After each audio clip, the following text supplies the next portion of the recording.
We praise God once again for this blessed opportunity this morning that we can come to God's presence in the study of His holy word, the wonderful instructions and admonitions from the book of Proverbs, from wise children of God who, through divine inspiration and the presence of God's Spirit in their lives and the wisdom that God has given to them, they are able to give us these wise teachings. We are studying chapter 25 of Proverbs. We will focus today on verse 4 and 5.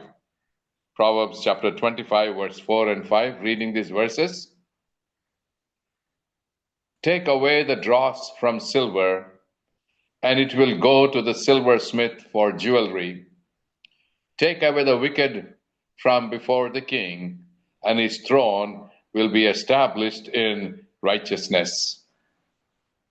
These two verses, as we see, certainly are parallels.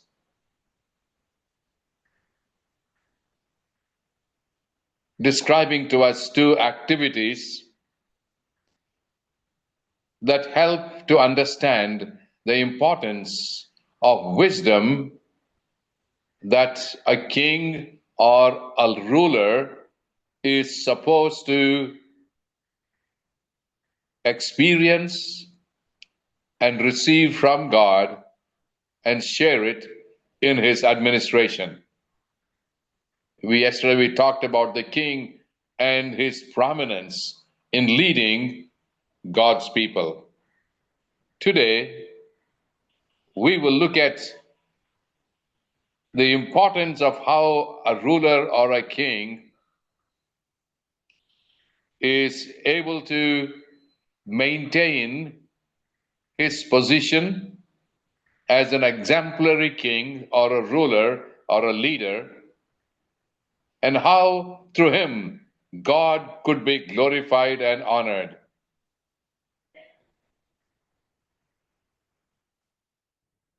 In verse 4, it talks about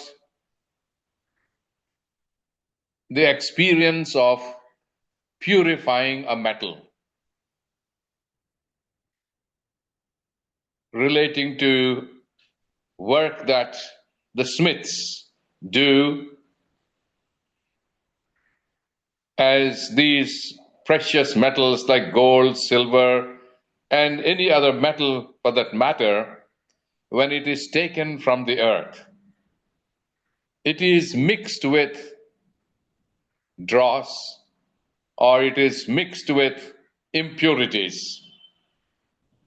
As some of these metals interact with other elements of nature, they form impure chemical compounds. But these impurities needs to be removed from the ore. Thus, the pure metal can be acquired. Thus, purification is such an important work that even in spiritual life, we are called upon to have such experience of purification. Just as silver is purified, likewise, a leader also should be purified, as dross is removed from the ore of silver so that it could be used to make usable vessels for a noble purpose. We are to remove wicked people, evil people from the presence of a king as he establishes his throne. If he would want to carry on this important responsibility, of leading according to God's ways and God's instructions,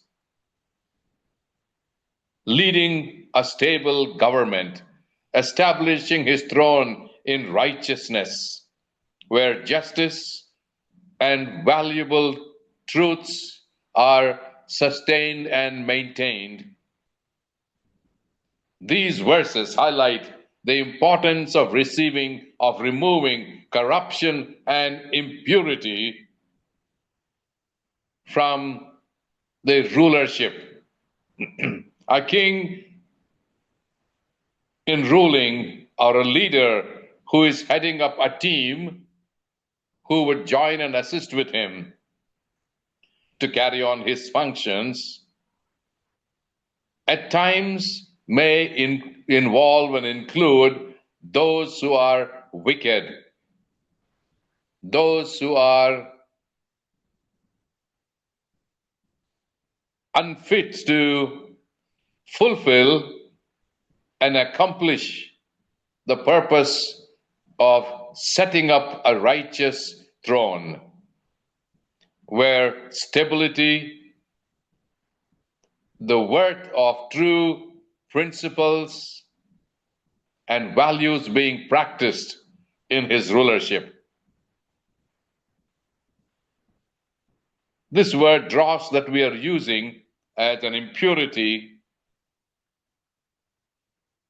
when a metal is put through intense heat, the pure metal separates from the impurity or the dross or the slag, as it is called, or the scum. Sometimes this would settle and reach the top, or sometimes if it is heavy, it will reach the bottom, but certainly separate itself from the pure metal.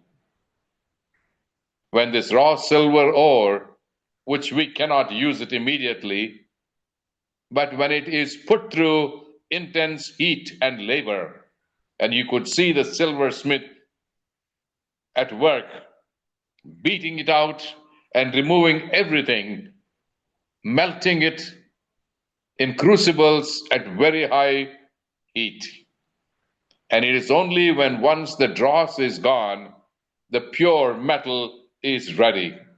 You can see how a pure metal can be distinguished from that which is not pure, be it gold, silver, or any metal. Then its value and worth is great. It can be used to mold whatever, jewelry or any furniture or any utensils to be used. And so, just as a smith would remove dross from a raw ore of a metal, likewise, God is the one who, in establishing rulers and kings, for Daniel showed this teaching to King Nebuchadnezzar. In answer to Daniel's prayer, God revealed to him these great truths. And one of them that he acknowledged before the king is that it is God who sets up kings and removes kings. No leader or a king ever comes to the throne without God's approval. And we may wonder sometimes when we see leaders or kings who are not in a way fit to represent God and his rulership, but God gives an opportunity where an individual will be able to remove that which would not make him fit to be a ruler of God's people, and allowing this work of purification to take place. When these purities are removed, then we see as a metal, precious metal, likewise a king who is able to rule, excuse me, is able to rule with righteousness, with truthfulness and honesty.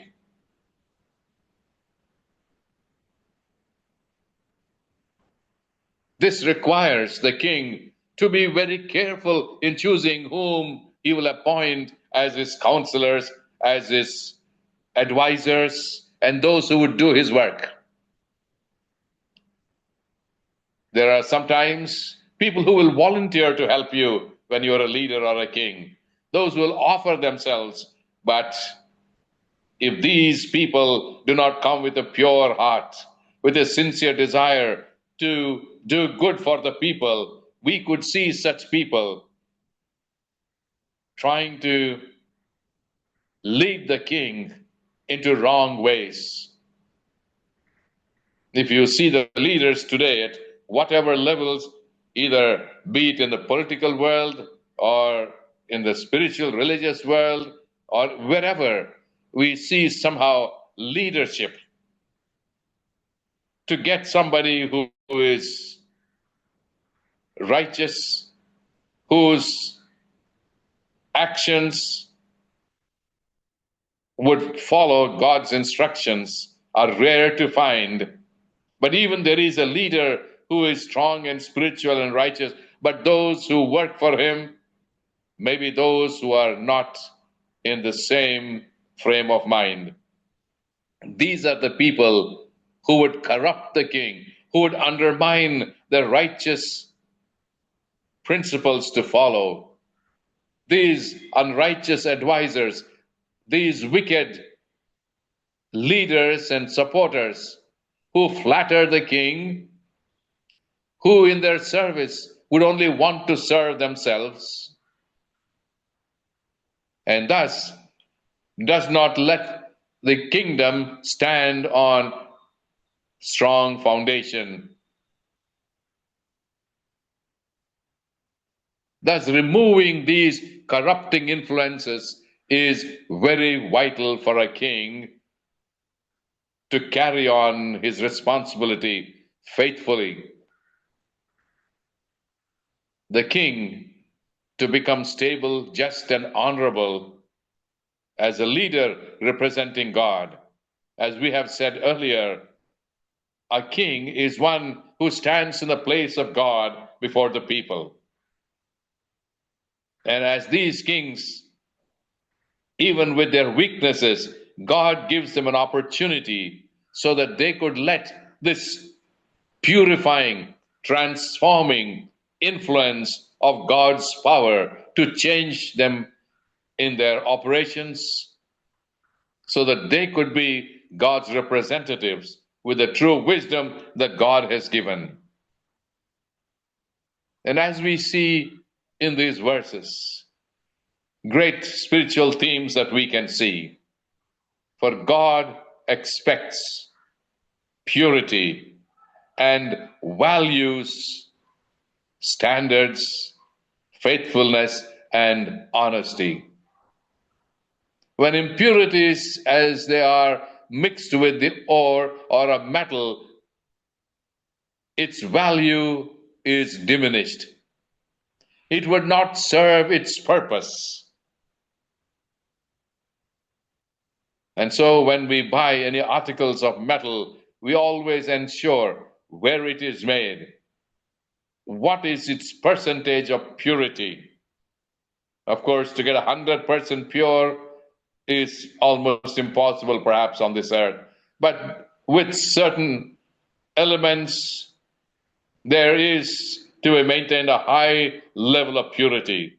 Sometimes we see gold being announced 95% or 99% or whatever the percentage of its purity is, and its value depends upon how high it is rated in terms of its purity. And such purification acts, which removes wickedness and evil from a person's life, would create true worth and functionality. A leader who is able to let the transformation happen in his life, his rulership is valued. It will fulfill its purpose and function.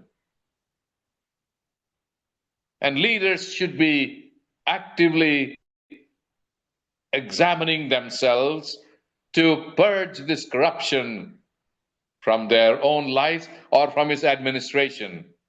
There may be people who will join with him, who he may have high respect and regard, but as the time goes by, we see people compromising their standards. And knowingly, if a leader tolerates such kind of people, certainly you know that king and his rulership is not meeting standards and is always looked down. People would not tolerate it too long because you are not able to ensure justice and fairness being practiced. And therefore, a leader or a king needs to exercise discernment. He should be able to understand and do things, to prioritize morality over worldly influences. A leader who is commended, one who does God's will, is who is above the worldly leaders. Worldly leaders only seek their own service, their own edification, their own glorification, their own exaltation. Self becomes the center. Personal gains, personal greatness, name and fame for themselves. But truly, if our righteous judge or a righteous king or a ruler, he sees as his priority maintaining standards, following the example and the principles of God, and that his service is one which will be beneficial to the common man. The influence of a company who surround an individual can have strong impact. If you have people around you who are good, who are kind and generous, you know they will lead you to a higher level of leadership and rulership.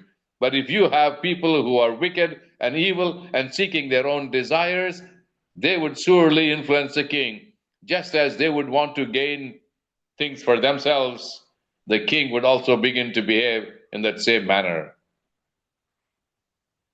Be it kings or leaders at any role, we should be very careful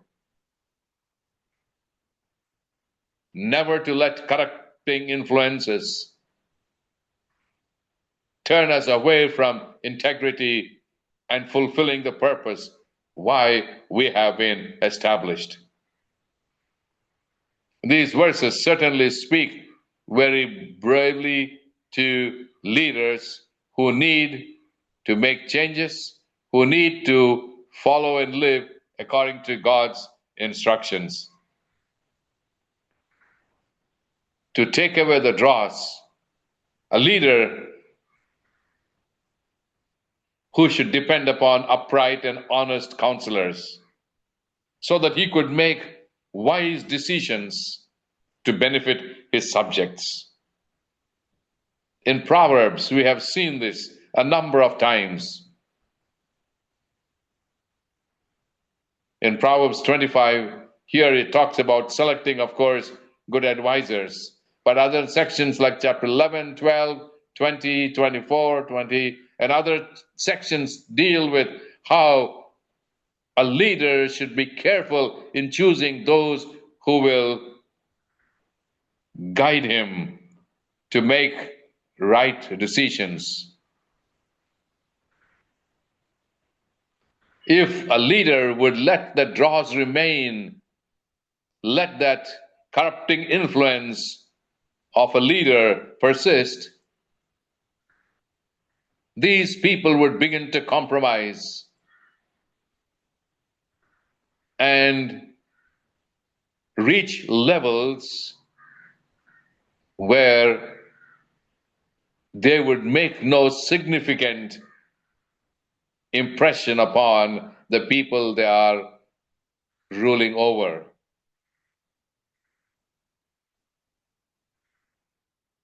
Paul, talking in 2 Timothy 2:20 and 21, 2 Timothy chapter 2, verse 20 to 21, he says that we are made as vessels of honor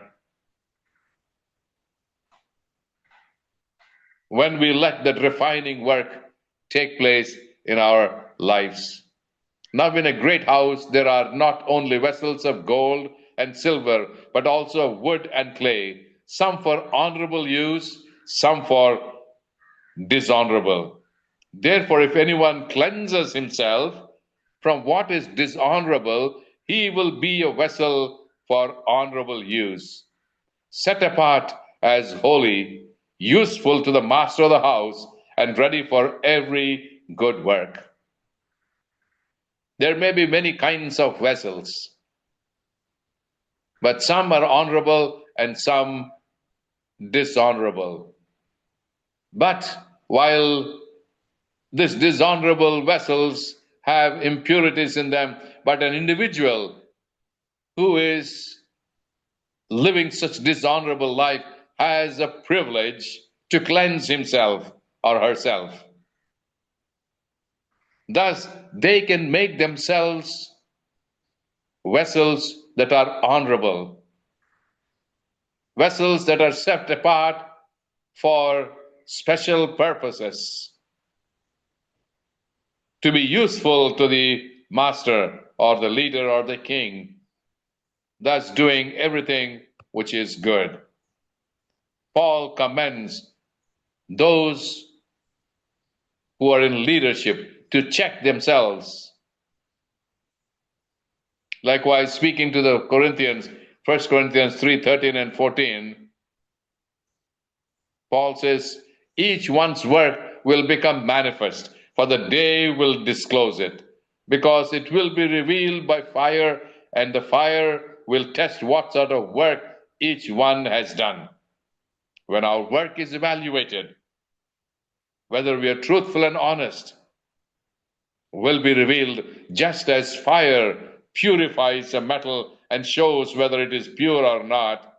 Likewise, a person's life, when they face tests and trials that come their way, just like fire purifies, tests and troubles are allowed by God so that we could be purified from the impurities. If the work that anyone has built in a foundation, we will receive a reward. If you live according to the foundation that has been laid and allow this refining work to happen, we can render acceptable service. Talking about purging this impurity, Jeremiah in chapter 6, verse 29 says, the bellows blow fiercely, the lead is consumed by the fire. In vain the refining goes on, for the wicked are not removed. As lead, when it is heated to high temperatures, as fierce winds and heat are applied, we could see the dross falling off. But unless a wicked person removes from his life those wicked and evil influences, that person's life can be of no better value.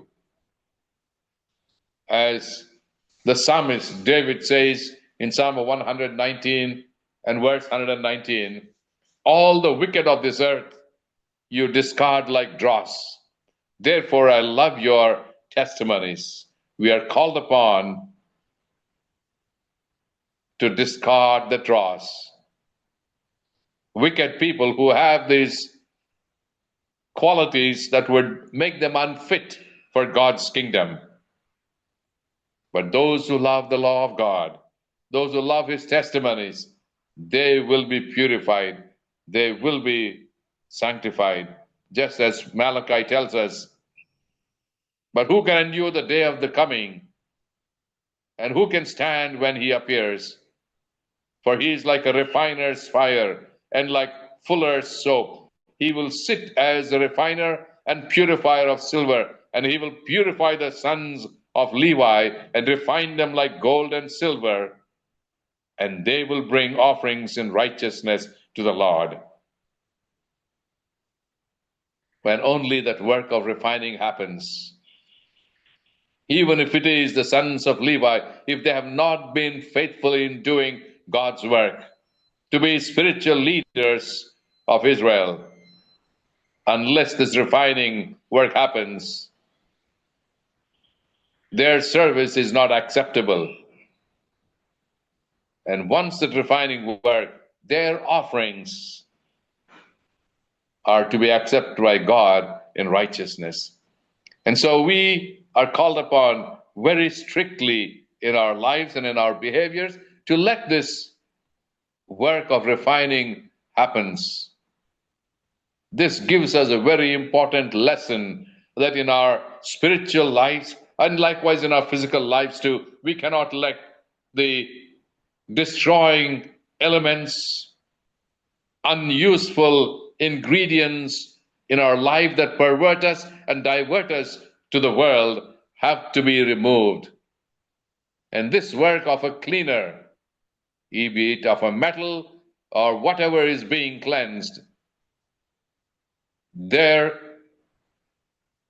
influence to remove this dross is very, very important.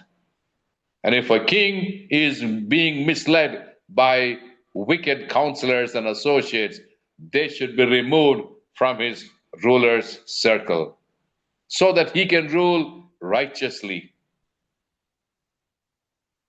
We hear of an echo of this in Proverbs 16 that we have studied, verse 12. It is an abomination to kings to do evil, but the throne is established by righteousness. If a king is led to do evil because of influence of others, certainly his throne, which should be established in righteousness, will weaken and fall. And so godly wisdom is what is needed so that we could reject evil and sin from our lives.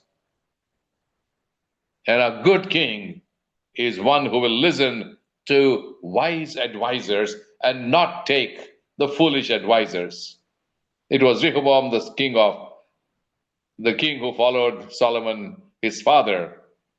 And when the tribes came with their request to lessen their burdens and their taxes, Rehoboam said, "Let me ask advice." And he sought the advice of the elders. And they told him, "Yes, the people are suffering. You should reduce their burdens." But when he met with the council of the young people, they said, "Increase it and double it." So Rehoboam followed the advice of his young advisors and thus led to the grave sin of leading to the separation of the nation of Israel into two parts, the northern tribes and the southern tribes. Such can be the consequences of those who will not follow right instructions, but are influenced by the wicked and foolish instructions and advices. Thus, it would lead to their downfall. This rulership of this righteous king, in a way, is to represent Jesus, who is to rule this world in righteousness. Before Jesus would establish his righteous kingdom, he wanted to use earthly kings to establish and help them to, by removing the dross, to be righteous kings. As the psalmist says in 101 verse 8, "Morning by morning I will destroy all the wicked in the land, cutting off all the evildoers from the city of the Lord." As these wicked people did persist and exist, exerting wrong influence, David says God will destroy them so that the evil will be destroyed along with them and God's people would be made ready. Because for the coming of the Messiah, as Prophet Isaiah says, chapter 9, verse 7, this throne of David, which would continue, his government should be of peace, and there will be no end to it, to the throne of David over God's people. For he will uphold justice and righteousness from this time forth and forevermore.